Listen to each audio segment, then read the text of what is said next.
Shri Gurubhyo Namaha. Harihi Om. Gananam Tva Ganapati Gum Havamahe. Kavim Kavinam Upamashravastamam. Jyeshtarajam Brahmanam Brahmanaspata Anashranvannotibhisi Dasadanam.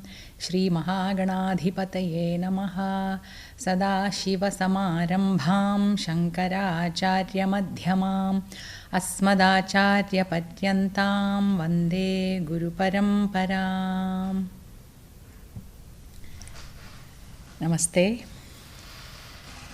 So to continue from last week, we read the long verse which talks about the five organs of knowledge.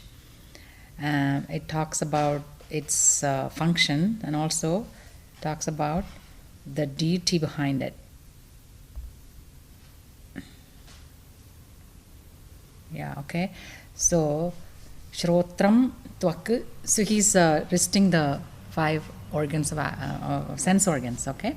So the Shrotram is the faculty of hearing, not the ears, but the power behind it. So whenever there's the microcosmic power, then there's always a macrocosm. That's how, so the power in full measure is there with the Devata. That's why each organ has a deity, okay? So Shrotram is a faculty of hearing. The reason is a dead body also has all these parts. The dead body, there's the nose is there, the eyes are there, everything is there. But the ability to hear, the ability to see, all of that is not there. So that's because the subtle body has left the physical body. That's what it means. Okay? So the power to hear comes from the subtle body. That's how you have to make the distinction. So that's why this is a conglomerate. It's not one single unit that functions by itself. It's not like that. It is many parts put together. And this is the proof, because a dead body is there, the physical body is there in a dead body, but it's not functioning because all the functions are in the subtle body, and that has already left the body. That's how you can, this is the proof right there that there's more than one body. And so we'll look at that. We'll look at the third body later. So Shrotram again is the ability to hear. Tvak is the ability to touch. Chakshu, the ability to see. Rasana, ability to taste. And Grana, it's the ability to smell. These are the Pancha Jnanendriyani. Jnanendriyani is the five sense organs. Okay, Pancha is five. And Shrotrasya Dik Devata. So, for the ability to hear, the Devata is Dik Devata, is the directions. So there's north, south, east, west, northwest, southeast, all of those things, right? So there are 8 plus up and down. So there are 10 directions. And the overseer of these 10 directions is called Dik Devata, the deity of directions. And so that deity is the macrocosm of this microcosm hearing ability that we have. Okay? So for Tvacho Vayuhu, so for the sense of touch, it's the air. Okay? Vayu Bhagavan. Remember? This is Hanuman's father. So that Vayu, the air, is the sense of touch. That's the macrocosm. Okay? And then for Chakshushaha Sudyaha, for the ability to see sun. So you can also understand, so how do you sense air? It's by the sense of touch, right? You know if it's breezy or not. It's not because you're able to see it, but you're able to feel it, right? So obviously that is the Devata for the sense of touch. And then there's the sense of sight. Even if you have 20/20 vision, you need to have light, right? Therefore, Surya. In those days, they didn't have electric lights or anything, but Surya Bhagavan, he's the source of all light. So that is obviously the macrocosmic deity for the ability to see. And then Rasanayaha Varunaha. Varuna is the deity of water. So he obviously, and water has a unique taste. Therefore, the rasana, the sense of taste, has Varuna as the deity. okay, macrocosmic. And then Granasya Ashwinau. So there are twins deities, deities. There are two of them. They're brothers. Ashwinau, they're called. Two Ashwina Kumara. There are two of them, two brothers. Ashwins. Okay, and they are the deity for the sense of smell. And iti Jnanendriya Devataha. These are the devatas or the deities of all the 5 sense organs. Jnanendriya is the organ of knowledge. Then, so now we saw Adhyatma. Adhyatma is what's pertaining to this body, mind. Okay, those are the sense of touch, smell, hearing, tasting. All of that. That is it's this level, right? The microcosm. And then we saw the Adhidaiva part, which is the deity of each of these sense organs. Adhidaiva. Now, what is left is Adhibhuta, which is the elements. Okay, so every sense organ that we have interacts with the sense object in the world. Okay, so what we call the world is these 5 things. That's it. What you can see is part of one part of the world. So there are 5 segments, if you will, okay, of this world. You can divide it into 5 segments, and what you see is one segment, what you hear is another segment, what you touch is another segment, and what you taste is one segment, and what you smell is one. This is it. This is the world that we experience. We cannot experience it in a 6th way. The 6th sense is only in Hollywood. Okay, they talk about it, but it's not real. This is the world. Can you think of a 6th way to interact with the world? You can't, right? This is the only way. These are the only 5 ways of interaction. So it tells you Shrotrasya Vishayaha. So by hearing, the faculty of hearing can hear it grasps all the sounds in the creation, all the sounds you can hear, right? And then Shabdasya, and then that is Shabda. Shabda means sound. And Vacho Vishayaha, the taste. Tvacho Vishaya, sorry, Vacho is different. Vacho is the speech. Tvacho Vishayaha, which is sense of touch. What is that? Sparshagrahanam, to be able to grasp everything that has some texture or the other, right? That you can touch. So on and so forth. So Chakshusho Vishayaha Rupagrahanam. So eyes can see forms. Okay? Forms and colors. Actually, the color is unique to eyes. Form, if it is small enough, you can also touch. You can touch and feel, right? And then you can tell what it is because you know what it feels like, right? And also certain textures you can feel, and you can say, oh, this must be velvet or something like that, right? By touch you can tell. But color you cannot sense by touch. That you have to see. So that is unique to sight. So rupa can be translated as color. And rasanaya vishayaha rasagrahanam. Again, the sense of taste can grasp different kinds of tastes.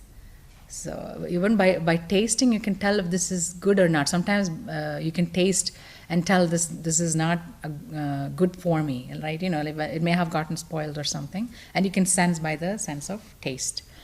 So that is how you grasp all the different tastes. And then granasya vishayaha gandha. So with the nose, you can smell. This is it. This is how you gain knowledge. There is no other way to gain knowledge, right? And any other way would be based on what we have gained from this. Suppose I'm making an inference, then it is because I've experienced it with one of these sense organs, or one or more of these sense organs, right? If I'm inferring something. Suppose I walk into a room and say, hey, there must be jasmine in this room. How do I know that? Because I've seen jasmine before and I've smelt it. I know what it smells like, and so I can clearly tell. Okay, so that this is an inference, right? But the inference comes from your experience with one of these sense organs. And sometimes what we say is I'm sensing it, you say. You call it sensing. Now it sounds as though it's a 6th sense, but it is not. It is something that you've experienced in the past with one of these 5 sense organs. And then you are making an inference, an educated guess, if you will, right? So that's what that is. So we saw all three, right? Adhyatma at the microcosmic level, and then when you interact with the world, that is the Vishaya, okay, the sense objects. That is the Adhibhuta, okay, and then there's a deity presiding over each of these Vishayas and the sense organs, and that is the Adhidaiva level. Okay, so we saw this at the 3 levels. Let's go to the next verse.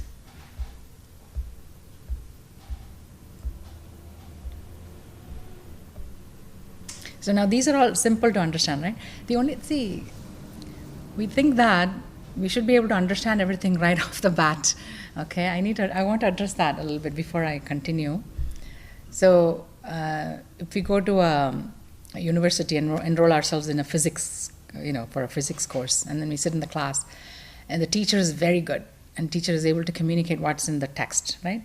And the student is also qualified because got an admission in this college. That means the qualification is there with the student. The student is sitting, and the teacher explains, and the student understands it 100%. There's no need for the student to go home and try to understand it anymore. The concept, everything is clear in the mind, right? And that's it. Now, the student may want to memorize it or revise it. All of those things the student may do. But understanding the concept is done in the classroom itself. There's no further need to, understand it, right? Unless the student wasn't paying attention. The only thing is the student has to pay attention, right? But when it comes to Vedanta, it is not like that. You don't understand 100% right off the bat. First class you attend, you understood everything in the class. If you say that I understood, then it is not Vedanta that you understood. You've just made a concept or an idea in your mind. That's what it means. Okay, so you don't study Vedanta. You have to know Vedanta. There's a difference between the two, studying and knowing. Okay, knowing happens as an insight. And for that to happen, so many things has to happen simultaneously on the side, which is the preparation of the mind. The mind has to have certain qualities in it. And you will not have that right off the bat. You're working on it. That's why we're working on our sadhanas, right? The meditation, even yoga practices, the meditative yoga, pranayama. All of those things are preparing you to know Vedanta, okay? So it shouldn't be equated to the regular learning that we do in a college or university. If you don't understand all of it right off the bat, it is okay. That is very normal. In fact, if you feel that you understood everything, then you're mistaken. That's how it is. I used to feel that way. It's coming from my own experience. Okay, I studied with my first teacher, and this teacher would teach everything in a systematic manner. So he would list everything, and then he would explain each one. He would not miss a single one. He would explain each and every one. No meandering or anything. He'll stick to the point and he'll explain each one. He'll define everything properly. And at the end, he would summarize it. So by the end of the class, you would have memorized everything, and the definitions clearly in your mind. And you know what? That actually poses as an obstacle. And he himself would say, I'm not supposed to make it so clear. I'm not supposed to make it. It has to be random. Because, you have to think about it. What the teacher does is only make you think about it. That's the only job the teacher does. Because the teacher cannot take you to the destination. All the teacher can do is make you think so that you'll go home and you do your mananam. This is the second part. This is just listening, right? Then you go home and you have to think about it and figure it out for your own self. So there is Atma. Atma becomes the guru. Yourself within is the teacher, is the real teacher. Atma alone can teach you. The external teacher can only guide you in that direction. So you have to travel quite a bit before you get there. So the question is asked, is enlightenment sudden or gradual? This question is asked. And you cannot answer that question. If at all you want to answer it, you have to say it's both. How can it be both? It's depending on which point of view you're looking at. So you're watching the tree, and suddenly a mango falls. But for that mango to fall, detach itself from the branch and fall, how long did it take? Took a long time, right? It started with the flower, and the flower falls off, and in its place comes a tiny little thing. Almost invisible, right? A tiny thing. And then that starts to grow and grow and grow and mature. And finally, when it's mature, it falls suddenly, right? So that maturity takes time, okay? But a mango, when it is not completely mature, doesn't taste good. But in when you start the journey of Vedanta, study of Vedanta, it is enjoyable right from the first moment. Even if you don't get it all the way, you're enjoying it. There's some level of enjoyment. You know why? Because you are the subject matter. Your true nature is the subject matter. Who doesn't love it? Everybody, because we are essentially that. And that's what is being talked about. Okay? So it is enjoyable right from the beginning.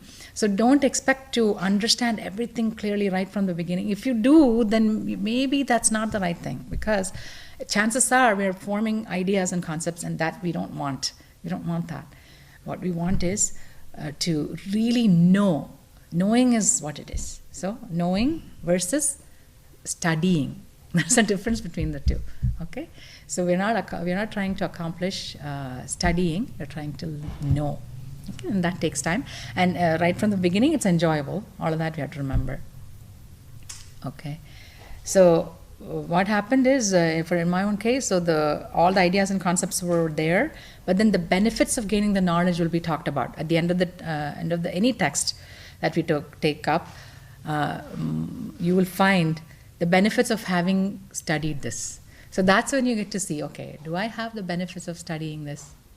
Then you will think, then you will say, oh my God, I don't have any of the benefits. I mean, I haven't gotten all of the benefits, at least maybe one or two you may have gained, but oh my God, I haven't gained all of the benefits of learning this. So what am I getting wrong? Then you'll start thinking along those lines. So that's what happened to me. I've been studying and studying and studying. I would take down notes, and I understood everything. I could give a really good lecture on it, if need be, because everything is memorized. I have all these ideas and concepts. But that's not me. That's not me. It has to be translated, or it has to resolve in the self. Everything that you learn or study has to resolve in the knowledge. That wasn't happening. The reason was I was not doing any of the main important sadhana, which was the meditation. So this is why I have to get some meditations to you. Yes, I don't know how and when, but I'm going to do that, okay? So that was the missing part. Okay, so when I found my teacher and I went to study in person, and the other teacher, the first teacher, used to say all the time, no amount of listening from a recording is going to give you liberation. You need to go be with the teacher. He used to say that. Then I wondered why, because I thought I understood everything. But then I thought about it again, because I was not getting the benefit of understanding. So then I had to go see a teacher. So that's why I couldn't go all the way to India at that time. So I went to Pennsylvania and studied with my teacher. And the first thing he did after the introduction one evening, first thing he did was a meditation. And I couldn't sit in that meditation. My goodness, that half an hour felt like eons. It felt like it was never going to come to an end. It was so difficult to begin with. So because I'd never meditated before, I'd done a part of a meditation, which is upasana, which is singing. While singing, I used to be in a meditative mode, but it is not entirely, because I'm singing, it is an action, right? It is not entirely meditation. So to keep the eyes closed and not know what's going on around, it is very difficult in the beginning. So that was the turning point. And then from that day onwards, I have been meditating every day, and that's when this ideas and concepts in your mind falls off, and then an actual knowing takes place. Okay, that's when you start to know Vedanta. Knowing Vedanta is important. Studying and memorizing, just parroting our teachers, all of that is not important. It's not important. Okay, in fact, it may even pose as an obstacle unless you come to the realization that this needs to be changed. Okay, so I just wanted to address that. Let's go to the next verse. Vak pani pada payu upasthaniti pancha karmendriyani So now we are looking at the next 5. Remember, there are 3 sets of 5, and then we came to the 2, mind and intellect, right? So this is the next set. These are the organs of action, okay? And there are 5 of them. First is vak, which is speech. Pani, which is hands. Pada, feet. Payu is the excretory organ of excretion. And then upastha, this is the organ of reproduction, okay? So, but then when you look at when you call it karmendriyani, then it is not the organ itself, it is the power behind it, okay? So it's again we're going to see it at 3 levels. At the adhyatma level, that's what we just named, right? And then there's going to be a corresponding vishaya. Vishaya means adhibhuta at the world level. And then there's a devata, deity. That's the adhidaiva level. Okay? So we're going to look at the deities. Vacho devata vannihi. So for the organ of speech, the devata is fire. Vanhi means agni, which is fire. Okay? So let's see. I have it written down here.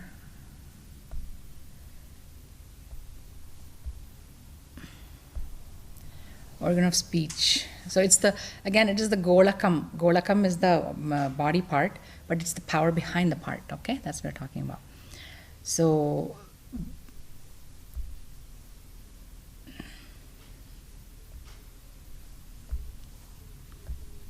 Vanni is Agni, which is fire. So Vacho Devata Vannihi.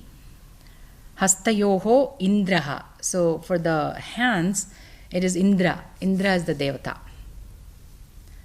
And then for the feet, Padayoho Vishnuhu. Vishnu is the deity for the feet.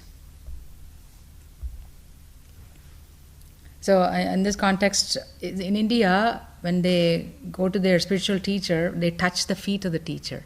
So that's because the feet takes you to your destination, right? And the teacher takes you to your ultimate destination. He shows you the path, right? So that teacher's feet is, that's why it's connected with Vishnu.